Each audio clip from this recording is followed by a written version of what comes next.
you're good. Okay. I'll start taking this wheel off. You want the front off? The what, sorry? You want that front piece off? Yeah, so we'll have to take the front spoiler off and the mud flap off. So if you want to start on that.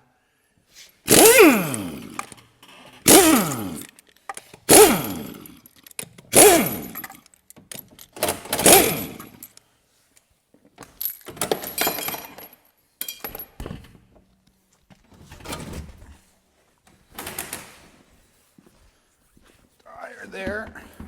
And I will take the mud flap off.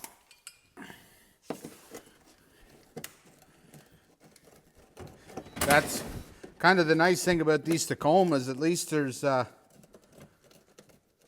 room in them because they build them so close to the ground. So the whole reason we're doing this is so that when the track goes in here, that track is going to pivot over the snowbanks and whatnot. And if we had the mud flap here and the spoiler here, it would interfere.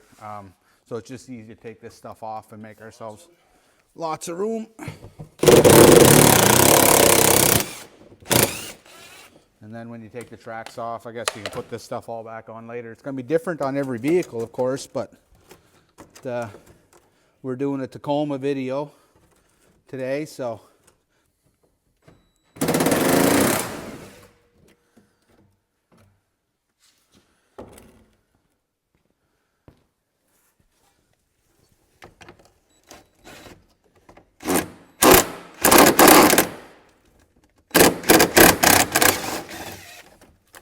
There.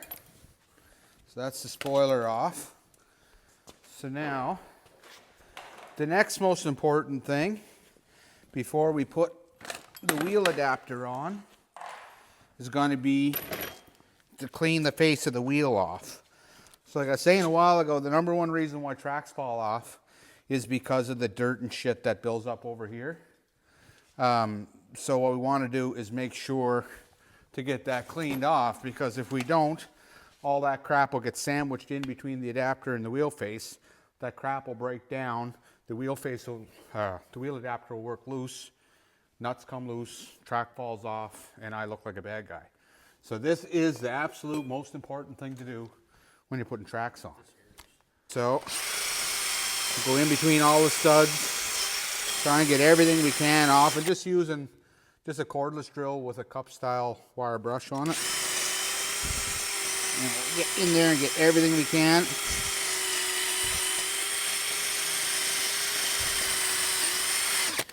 This is the number one reason why your wheels fall off too. That's why tire shops tell you to come back after 100 kilometers and get your wheels retorqued. It's because nobody takes the time to clean the crap off. So, we got our adapters.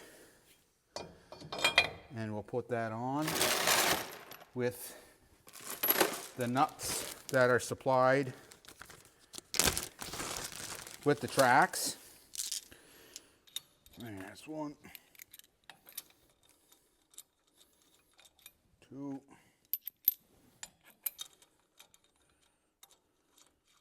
3,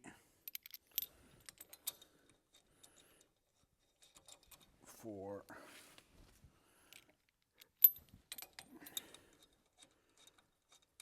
5,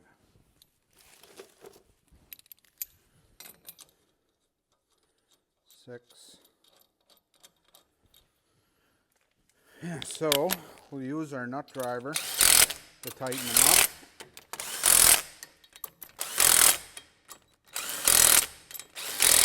We've got the impact here. We might be inclined to use it.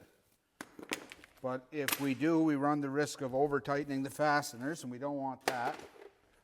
So we'll use our nut driver, and then we'll use our torque wrench. And so these particular nuts right here will torque to the vehicle's factory spec. I'm not going to mention it here because on every vehicle it's different.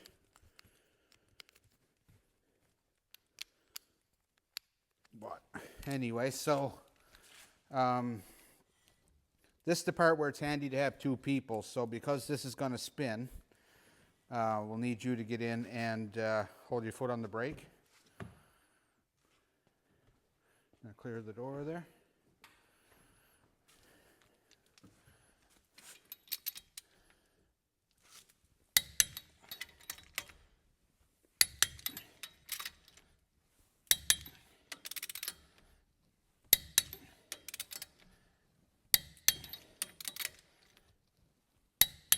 There. That's good. Now you can put a little bit of blue Loctite on them, just a drop at the most, if they're staying on for a while. Don't put too much because it'll lubricate the studs and mess with your torque spec. So now we're ready for the track. There's where the other nuts went. Show that in there. And we'll line this up in a way that's easy to imagine.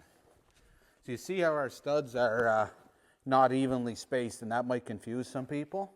But the reason it's like that is because all the tracks are universal. So every track I make is the same. The only part that's vehicle specific is this adapter. So as you know, some vehicles have 5 holes and some vehicles have 6 holes. So by making our studs unevenly spaced, that allows me to drill the adapter with either a 5-hole pattern or a 6-hole pattern without interfering with this hole placement. So let's say somebody buys tracks and they have them on a Toyota this year, which is 6 lug, and they want to put them on a Jeep next year, which is 5 lug. All they need to do is buy new adapters for the Jeep. Now, we've got to roll that a little bit. Watch your fingers, just to get it lined up. Now we'll lift it off the ground, carry it back a little bit, and one of my wheel nuts here. And I have to lift just a little bit. There. We're on.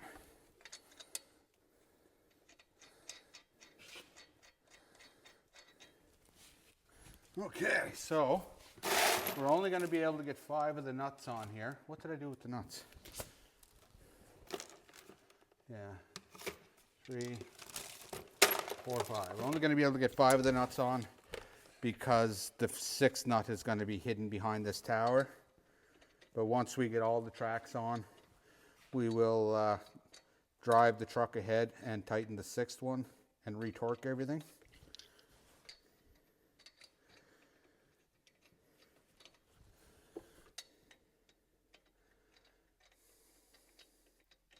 So again, I've got the air gun here for taking things apart, but I don't want to use it for putting them back together because the air gun could have more power than we need. So I'm just going to use this nut driver, or cordless impact, I guess. And then I'm going to torque these nuts, which is written right on this yellow sticker. These nuts get torqued to 100 foot-pounds. So, I need another extension. That longer one right there is what I need. There we go. So you need 1/2-inch torque wrench, probably an 8 or 10-inch extension, and at least a 3/4 inch socket.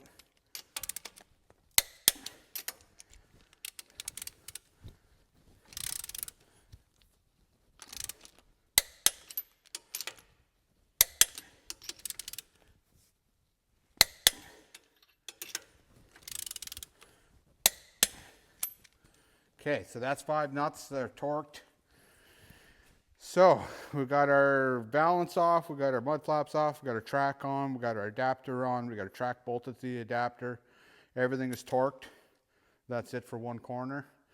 So we're going to do the same thing in all 3 corners, and we're not going to do commentary on it. We're just going to, what do you call that? Time lapse the rest of it.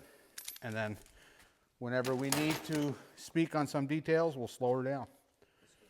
Yep. So I'll move the cameras again.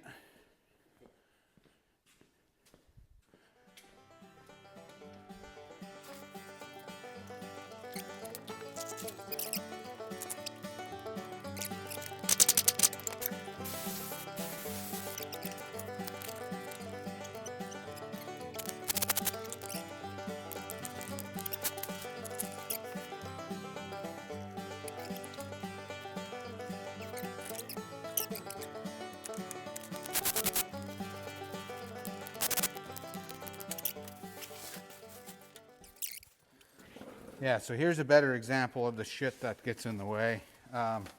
All this crap that when you put your adapter on, it gets between the adapters, shakes out, causes the adapter to come loose. So we're going to clean it all off.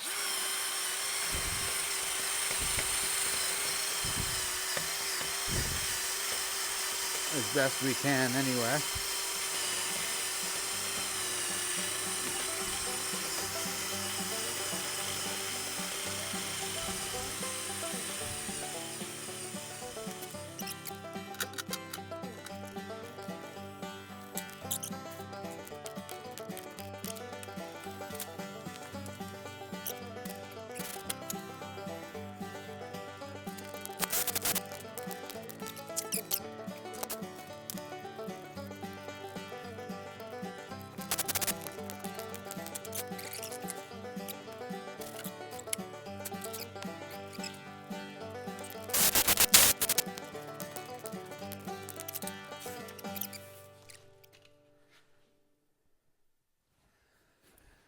Okay, so that's pretty near it. What we got to do now is drive it ahead and put our bottom lug nuts in and then torque that.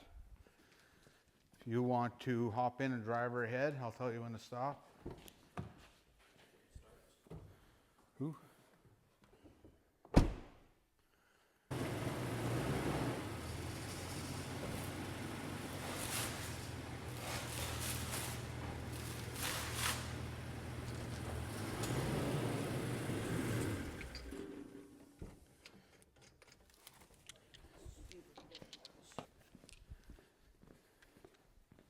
I'm gonna grab the torque wrench.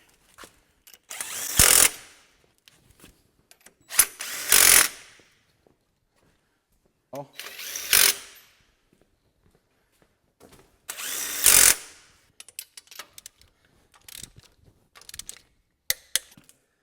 Sorry?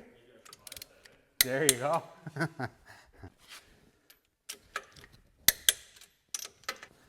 There. So that's it. Bone stock Tacoma on 121-inch Ruby tracks.